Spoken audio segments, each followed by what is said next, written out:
Hello everyone. Today we are going to discuss chapter number 3.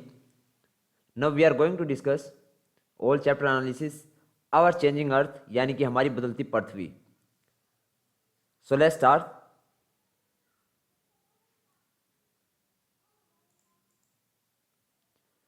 First of all, we are going to discuss what is lithosphere plates यानी कि स्थलमंडलीय plate जो होती हैं स्थलमंडलीय plate वो क्या होती हैं. So the lithosphere is divided into several plates called lithosphere plates. क्या कहा गया है? The lithosphere is divided into several plates called lithospheric plates यानी कि स्थलमंडल अनेक प्लेटों में विभाजित है जिनको हम क्या कहते हैं? स्थलमंडलीय प्लेट कहते हैं. After that these plates are always moving around slowly each year only about a few millimeters.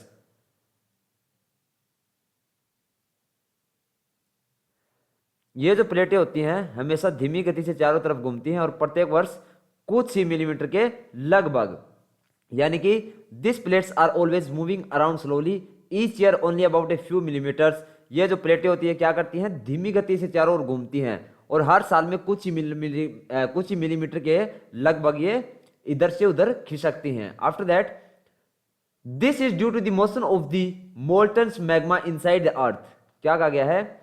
This is due to the motion in the melted magma inside the earth यानी कि ऐसा क्यों होता है? क्योंकि ऐसा पृथ्वी के अंदर पिघले हुए मैग्मा में होने वाली गति के कारण होता है. The molten magma inside the earth rotate in a circular form. और क्या कह दिया गया है कि पृथ्वी के अंदर जो पिघला हुआ मैग्मा है वो एक जो वर्तीय रूप में क्या करता है? घूमता रहता है. Rotate in a circular form यानी कि वर्तीय गति में घूमता रहता है. आफ्टर दैट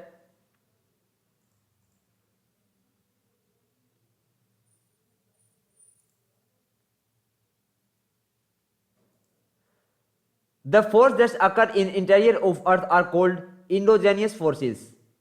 क्या कह दिया गया है? the forces that occur in the interior of the earth are called endogenous forces यानी कि जो बल पृथ्वी के आंतरिक भाग में घटित होता है, पृथ्वी के अंदर की साइड जो घटित होता है उसको हम क्या कहते हैं? अंतर्जनित बल कहते हैं या फिर एंडोजेनिक फोर्स कहते हैं. क्या कहते हैं? एंडोजेनिक फोर्स कहते हैं. After that and the force that are generated on the surface of the earth are called exogenic forces. और क्या कह दिया गया? and the forces that are generated on the surface of the earth are called exogenic forces यानी कि जो बल पृथ्वी की सतह पर उत्पन्न होते हैं या पृथ्वी की बाहरी साइड जो उत्पन्न होते हैं उसको हम क्या कहते हैं? बहिर्जनिक बल कहते हैं या फिर एक्सोजेनिक फोर्स कहते हैं. After that intergenerational force sometimes produce sudden motion sometime a slow speed. और क्या कहा गया है? जो अंतर्जनित बल होता है, जो बाहर वाला जो बल होता है उसकी बजाय जो अंदर वाला बल होता है वह कभी कभी आकस्मिक गति उत्पन्न करते हैं. जो अंदर वाला जो आंतरिक जो बल होता है वो क्या करता है? कभी कभी आकस्मिक गति उत्पन्न करते हैं तो कभी धीमी गति उत्पन्न करते हैं. After that due to accidental movement like earthquake and volcanoes there is a lot of loss in the surface of the earth. और क्या कह दिया गया? और इसी वजह से जो है भूकंप और ज्वालामुखी जैसी आकस्मिक गति के कारण पृथ्वी की सतह पर बहुत ज्यादा हानि होती है. Loss on the surface of the earth. After that now we are going to discuss development of topography. Development of topography यानी कि सतह रूपों का विकास कैसे होता है. तो here you can see in diagram earth movements यानी कि पृथ्वी की जो गतियां होती हैं. अर्थ मूवमेंट्स का मतलब क्या होगा आपका? पृथ्वी की गतियां. आप ये डायग्राम में देख रहे होंगे ये होगा आपका अर्थ मूवमेंट्स यानी कि पृथ्वी की गतियां. यहां पे होगा इंडोजेनिक फोर्सेस. इंडोजेनिक फोर्सेस को हिंदी में कहते हैं अंतर्जनित बल जो अंदर की साइड होता है पृथ्वी के घटित. और एक्सोजेनिक जो फोर्स होते हैं उसको हम क्या कहते हैं? बहिर्जनित बल कहते हैं या फिर बाहरी बल कहते हैं. और यह कहाँ होता है? पृथ्वी की सतह के ऊपर घटित होता है. फिर उसके बाद होता है हमारा सडन फोर्सेस यानी कि आकस्मिक बल अचानक से. और सडन फोर्सेस होता है उससे क्या क्या होता है? अर्थक्वेक आता है यानी कि भूकंप आता है. वोल्केनो होते हैं यानी कि ज्वालामुखी आता है. लैंडस्लाइड्स और भून संकलन होता है. किसकी वजह से? सडन फोर्सेस की वजह से. उसके बाद में सेकंड आपका क्या आ जाता है? सेकंड आ जाता है आपका डायस्ट्रोफिक फोर्सेस. कौन सा? डायस्ट्रोफिक फोर्सेस आ जाता है. और इसका मतलब हिंदी में क्या होता है? जो हमारा पटल विरूपण जो बल होता है। नेक्स्ट हमारा आता है बिल्डिंग माउंटेन्स, और बिल्डिंग माउंटेन्स का मतलब क्या होगा, पर्वत निर्माणकारी बल। और उसके बाद में सेकंड हमारा कौन सा है, एक्सोजेनिक फोर्सेस के पार्ट क्या होंगे, तो एक्सोजेनिक का होगा हमारा इरोजनल एंड डिपोजिशनल, यानी कि अपरदन और निक्षेपण, तोड़ना और जोड़ना। नेक्स्ट इसके पार्ट क्या होंगे, इसकी वजह से क्या होता है, रिवर्स नदी या बहते जल के कारण होता है अपरदन या फिर निक्षेपण। वाइंड यानी कि हवा की वजह से होता है, जब हवा चलती है तो क्या करता है, मिट्टी एक जगह से दूसरी जगह लुढ़कती है। सेकंड सी लेवल, जो हमारा समुद्री तरंगे होती हैं उनकी वजह से। और फिर हमारा ग्लेशियर्स यानी कि जो हमारे हिमनद होते हैं, यानी कि बर्फ के जो पहाड़ होते हैं उनके पिघलने से। इसी के साथ हमारा जो अर्थ मूवमेंट्स है वो हमने देखा। आफ्टर दैट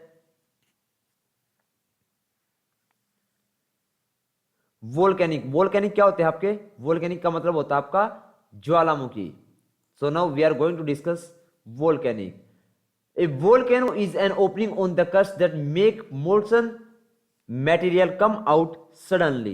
क्या कह दिया गया है, A volcano is an opening on the crust that make molten material come out suddenly, यानी कि ज्वालामुखी जो है भूपर पट्टी पर खुला एक ऐसा छिद्र होता है जिससे पिघले हुए पदार्थ अचानक से बाहर निकलते हैं। Material come out suddenly। After that we are going to discuss volcanic by diagram। So let's see, यहां पे आप डायग्राम में देख पा रहे होंगे, ये जो ऊपर ऊपर का होता है इसको हम क्या कहते हैं, गैसेस एंड आस। क्या कहते हैं इसको, गैसेस एंड आस कहते हैं इसको हम। और इसका मतलब क्या होता है, गैस और राख। यहां पे नीचे से पहले देखते हैं तो हम देखेंगे यहां पे ये आपका होगा मैग्मा चैम्बर। ये आपका क्या है, ये देखो, ये आपको रेड रेड, मैं कलर चेंज कर लेता हूं। यहाँ पे ये रेड रेड आपको दिखाई दे रहा है, यहाँ पे ये पोर्शन ये क्या आपका मैग्मा है, यहाँ पे पिघला हुआ मैग्मा जो होता है इसको हम क्या कहते हैं, मैग्मा चैम्बर कहते हैं, यानी कि मैग्मा कोस्ट जिसको हिंदी में हम कहते हैं। ये जो आपका एरिया है, ये जो नीचे नीचे जो आपका है, ये इसको हम क्या बोलते हैं, इसको हम बोलते हैं मेटल। ये हमारा मेटल हो जाता है।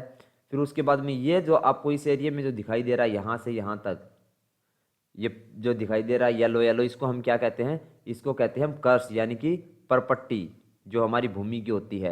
और यहाँ पे आप ये चैम्बर सा दिखाई दे रहा होगा आपको, तो इसको हम क्या बोलते हैं, ये जो नली सी दिखाई दे रही है इसको हम क्या बोलते हैं, वेंट बोलते हैं। वेंट यानी कि निकास नली।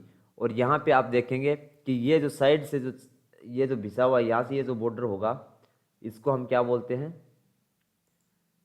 यहाँ पे ये जो इस साइड की जो बाहरी है जो परत होती है, ये ऊपर ऊपर जो दिख रहा है आपको ब्लैक ब्लैक, इसको हम क्या बोलते हैं, लावा बोलते हैं। और ये जो ऊपर निकल रहा है इसको हम क्या बोलते हैं, गैसेस एंड आस, यानी कि गैस या फिर राख जो होती है वो यहाँ से ऊपर आसमान की तरफ उड़ जाती है। और ये हमारा क्या होता है, ये हमारा क्रैटर होता है, ये जो यानी कि छिद्र होता है बाहर इनके निकलने का। तो ये किसका डायग्राम था, हमारा ज्वालामुखी का।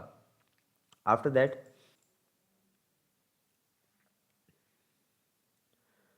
Now we are going to discuss about earthquake, यानी कि भूकंप। तो चलिए देख लेते हैं।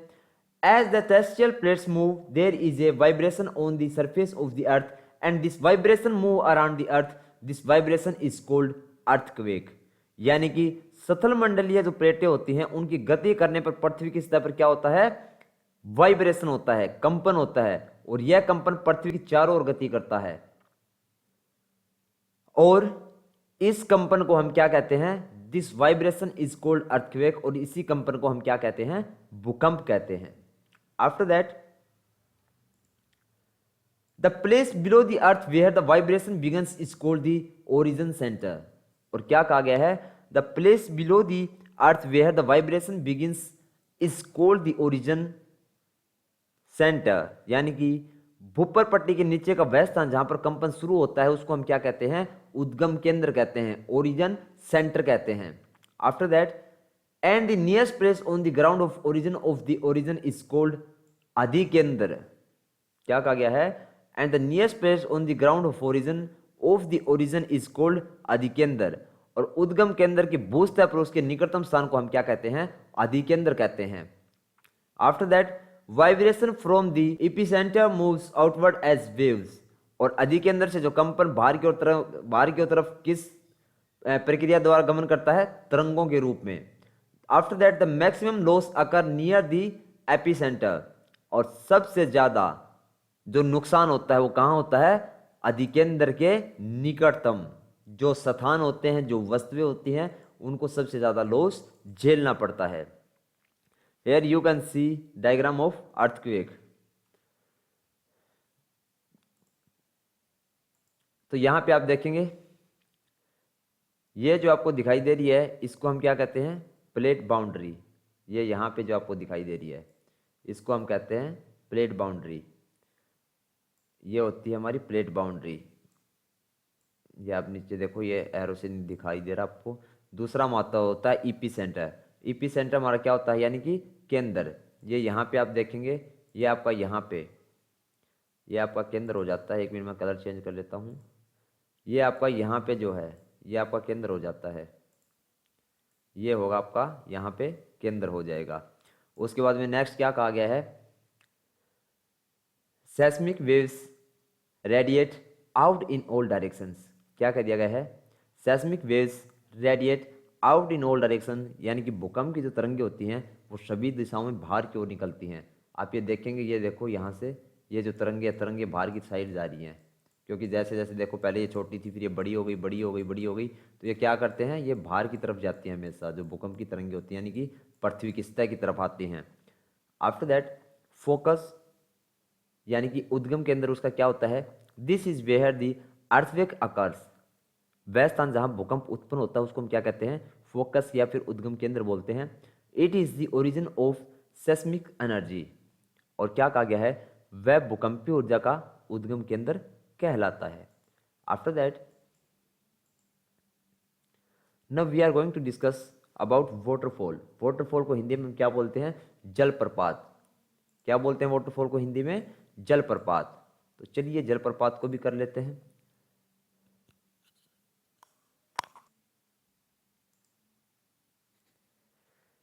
So now we are going to discuss about waterfall. और वाटरफॉल को हिंदी में हम क्या बोलते हैं? जलप्रपात बोलते हैं। सो चलिए देखते हैं।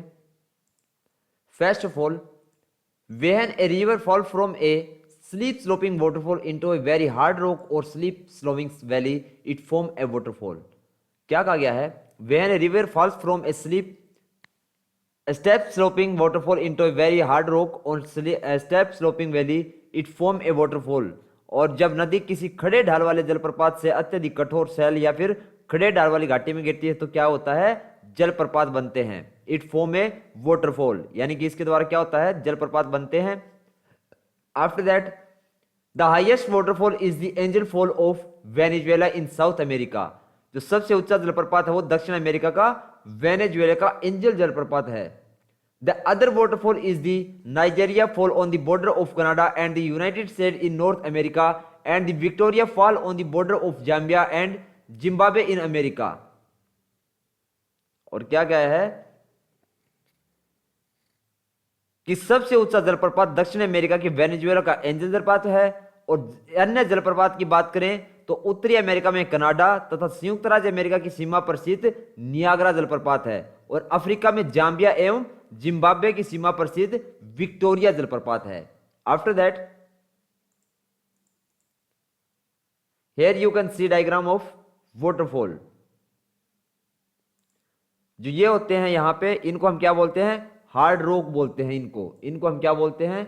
इनको हम हार्ड रॉक बोलते हैं। ये आपको जो दिखाई दे रहा है इसको हार्ड रॉक बोलते हैं, यानी कि कठोर शैल जो होती हैं।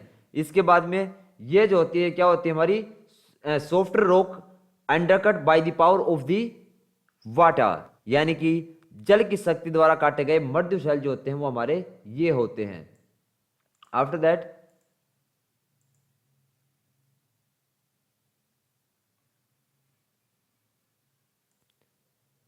when the river enter the plains area that is starting flowing on the banded path। क्या कह दिया गया है? when the river enter the plains area then it start flowing on the banded path, यानी कि जब नदी, कोई भी नदी होती है वो मैदानी भागों में प्रवेश करती है तो क्या होता है? वह मोड़दार मार्ग पर बहना शुरू कर देती है। और इन बड़े मोर्गों को हम क्या कहते हैं? This large turns are called arrive ships. क्या होते हैं ये? This large turns are called arrive ships, यानी कि इन मोड़ों को हम विसर्प कहते हैं। After that continuous erosion and deposition start on edge of इरिस्पल्स, यानी कि इसके बाद विसर्पों के किनारे पर लगातार अपर्दन एवं निक्षेपण शुरू हो जाता है। Over time, the Arizipar lobes are cut off from the river and form a separate lake known as the ARC lake, यानी कि समय के साथ विसर्प लूप नदी से कट जाते हैं और अलग झील बनाते हैं और जिसको हम क्या कहते हैं, चाप झील कहते हैं।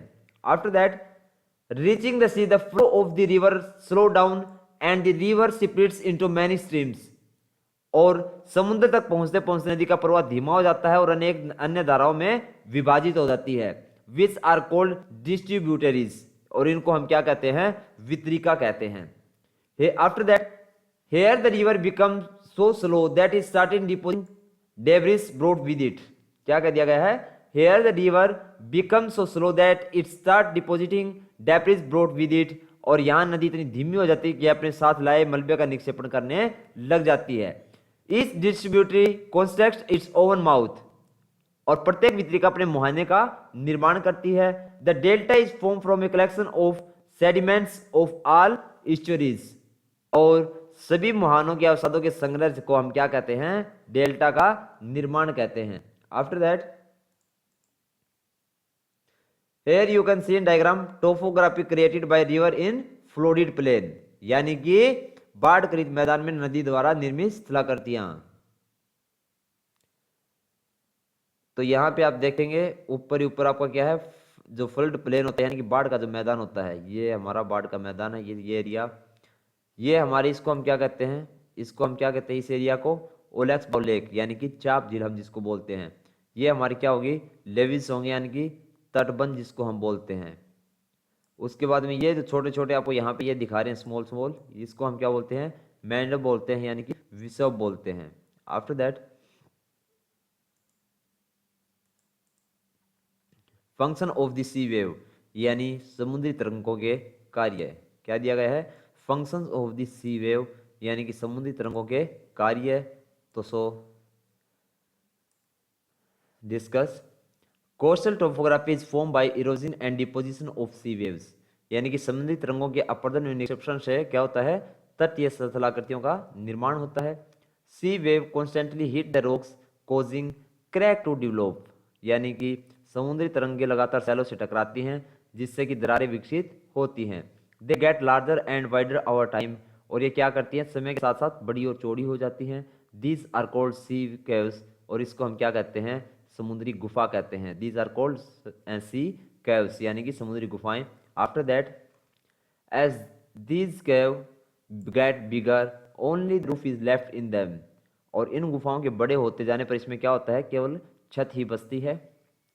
विच create coastal arches continuous erosion also break the roof and only the wall remain, और क्या कह दिया गया, लगातार जो अपर्दन होता है उससे छत को भी तोड़ दिया जाता है और केवल क्या बच जाती हैं, दीवारें बच जाती हैं। Wall like shapes are called stacks, और उनको हम क्या कहते हैं, दीवारें जो बचती हैं, दीवार जैसी आकृतियों को हम क्या कहने लग जाते हैं, स्टैक लग जाते हैं। The elevated stylize because beaches rising almost vertically above the sea water are called समुद्र भगडू, यानी कि उसको हम समुद्री भरग्यू बोल देते हैं। क्या बोल देते हैं, समुद्री भरग्यू बोल देते हैं। किसको, समुद्री जल के ऊपर लगभग ऊर्ध्व द्वारा उठे हुए ऊंचे शैलीय तटों को। After that the sea waves from depressions at the edge to form marine पुलिन्स, और उनसे हम क्या करते हैं, समुद्री तरंगे किनारों पर अवसाद जमा कर क्या करती हैं, पोलिन का निर्माण कर देती हैं। After that here you can see in diagram topography created by ocean waves, यानी कि समुद्री तरंगों द्वारा निर्मित जो स्थलाकृतियां हैं।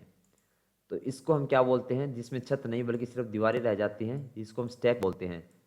यहाँ पे आप देखेंगे ये हमारी क्या हो गई, सी आर्च हो गई, यानी कि तट या मेहराब ही हम जिसको हिंदी में बोलते हैं। ये आपकी सी कैव्स हो गई, ये आपकी सी कैव्स यानी कि समुद्री जो गुफाएं होती हैं। इसी के साथ हमारा चैप्टर नंबर 3 जो है वो कंप्लीट हो जाता है। इसके बाद हम नेक्स्ट चैप्टर डिस्कस करेंगे। तो मिलते हैं नेक्स्ट वीडियो में, तब तक के लिए बाय बाय, टेक केयर।